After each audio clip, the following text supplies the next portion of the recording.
Hey everyone, Justin here from Switchback. A little longer video today as we cut to an excerpt with Stuart McMillan, who gave a great podcast on the Uberman podcast recently. And it really hit home what he had to say about eccentric capacity and its effect on performance for athletes across many sports. One thing that we've been doing here at Switchback is really emphasizing the building of eccentric capacity. In these two tables here, I hope you can tell from the video that the bars are escalating as we go up. This is one of our athletes that we've been working with and testing over time. So we do the programming, of course, for them in the gym setting with strength, mobility, plyometric style exercises. We do all our measuring with the force plates, of course, and over time we can measure and see the effectiveness of the programming that we do. So while tech is huge for us, it's really important, the tech is only measuring the programming that you're putting out. So as much as we love tech, we still have to be really good at our programming to measure the benefit or the effectiveness of the programs that we're putting in place. Take the time to watch this video with Stuart McMillan.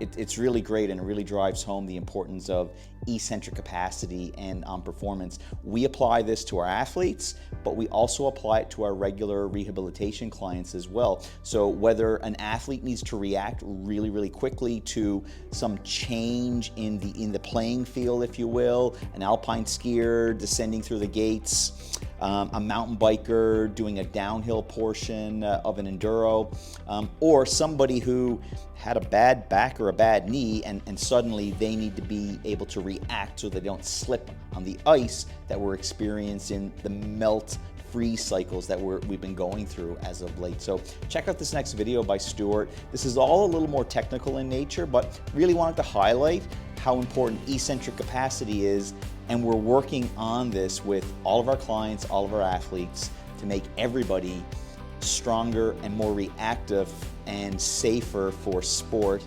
and life. So we did a lot of testing through the 90s when I was up in Calgary. I was working for the Canadian Sports Centre in Calgary starting in 1994 or so, and was there for a long time. And we had, because 27 different national teams are based there, and all of the University of Calgary sports teams were also there, we could test out the yin-yang for hundreds of athletes every single day. And one of the things that we tested was concentric, isometric, and eccentric force capacities, and which ones actually related to being actually good at your sport.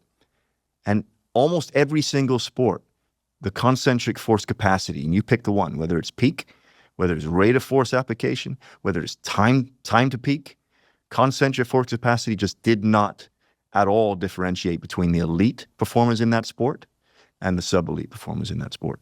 But eccentric did, all across the board.